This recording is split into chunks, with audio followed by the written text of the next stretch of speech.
ಶೈಕ್ಷಣಿಕ ವರ್ಷದ ಮೊದಲನೇ ದಿನ ನಗರ ಸೇರಿ ಜಿಲ್ಲೆಯಾದ್ಯಂತ ಶಾಲಾ ಪ್ರಾರಂಭೋತ್ಸವ ಹಿನ್ನೆಲೆಯಲ್ಲಿ ಶಾಲೆಗಳಿಗೆ ಮಕ್ಕಳನ್ನು ಅದ್ದೂರಿಯಾಗಿ ಬರಮಾಡಿಕೊಳ್ಳಲಾಯಿತು. ಬೇದರ್ನ ಕೆಪಿ ವಿದ್ಯಾಸಂಸ್ಥೆಯಡಿಯ ಕನ್ನಿಕಾ ಪರಮೇಶ್ವರಿ ಪ್ರಾಥಮಿಕ ಪ್ರೌಢ ಹಾಗೂ ಆಂಗ್ಲ ಮಾಧ್ಯಮ 2026-27ನೇ ಸಾಲಿನ ಶಾಲಾ ಪ್ರಾರಂಭೋತ್ಸವ ಮೊದಲ ದಿನದಂದು ಸೋಮವಾರದಂದು ಸಂಸ್ಥೆ ಅಧ್ಯಕ್ಷರಾದ ಬಾಬುವಾಲಿ ಅವರು ಮಕ್ಕಳ ಮೇಲೆ ಪುಷ್ಪವೃಷ್ಟಿ ಮಾಡುವ ಮೂಲಕ ಸ್ವಾಗತ ಮಾಡಿದರು. ಅವರಿಗೆ ಶುಭ ಹಾರೈಸಿದರು.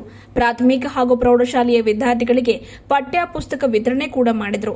ಸಂಸ್ಥೆಯ ಆಡಳಿತ ಮಂಡಳಿ ಸದಸ್ಯರಾದ ಮಲ್ಲಪ್ಪ ಬೋತಗಿ, ಮುಖ್ಯ ಗುರುಗಳಾಗಿರುವ ವಿಜಯಕುಮಾರ್ ಪಾಟೀಲ್ ಯರ್ನಳ್ಳಿ ಸೇರಿ ಶಿಕ್ಷಕ ವೃಂದದವರು, ಪೋಷಕರು, ವಿದ್ಯಾರ್ಥಿಗಳು ಈ ವೇಳೆ ಭಾಗಿಯಾಗಿದ್ದರು.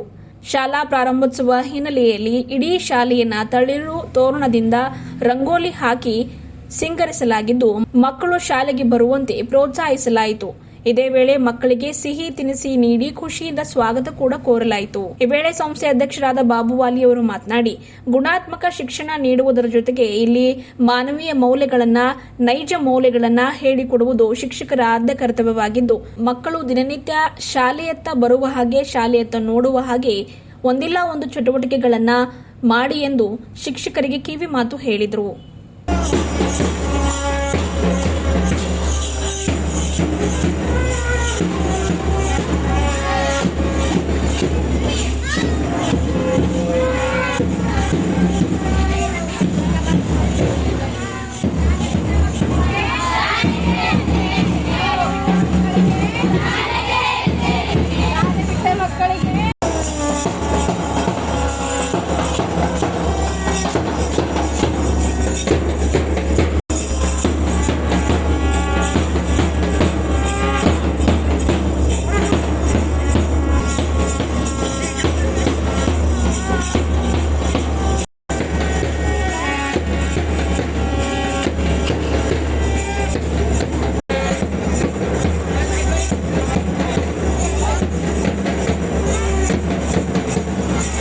ನಿಮ್ಮೆಲ್ಲರಿಗೂ ಆಡಳಿತ ಮಂಡಳಿಯ ವತಿಯಿಂದ 2026ರ ಈ ಶೈಕ್ಷಣಿಕ ವರ್ಷದ ಮೊದಲನೇ ಮತ್ತು ಪಾಲಕರಿಗೆ ಮೊದಲನೇ ಶಾಲೆಯ ಪ್ರಾರಂಭೋತ್ಸವದ ಈ ಶುಭ ಸಂದರ್ಭದಲ್ಲಿ ನಮ್ಮೆಲ್ಲರಿಗೂ ಶುಭಾಶಯಗಳನ್ನು ಕೋರ್ತೇನೆ.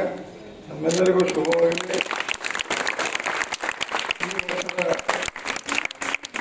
ನಾವೆಲ್ಲರೂ ಚೆನ್ನಾಗಿ ಓದಿ, ನಮ್ಮ ಶಿಕ್ಷಕರು ಚೆನ್ನಾಗಿ ಪಾಠ ಹೇಳಿ, ನಮ್ಮೆಲ್ಲರೂ ತಮ್ಮ ಉಜ್ವಲ ಭವಿಷ್ಯನ ದಿಕ್ಕನ್ನು ಮಾಡಿಕೊಳ್ಳುವ ದೃಷ್ಟಿಯಿಂದ ಶ್ರದ್ಧೆ, ನಿಷ್ಠೆ, ಭಕ್ತಿ, ಏಕಾಗ್ರತೆಯಿಂದ ತಾವು ತಮ್ಮ ಶಿಕ್ಷಣವನ್ನು ಪೂರೈಸಿ ನಮ್ಮ ಉಜ್ವಲ ಭವಿಷ್ಯ ರೂಪಿಸಿಕೊಳ್ಳಬೇಕು ಅಂತ ನಾನು ವಿನಂತಿ ಮಾಡ್ತೀನಿ. ಜೈ ಹಿಂದ್, ಜೈ ಕರ್ನಾಟಕ.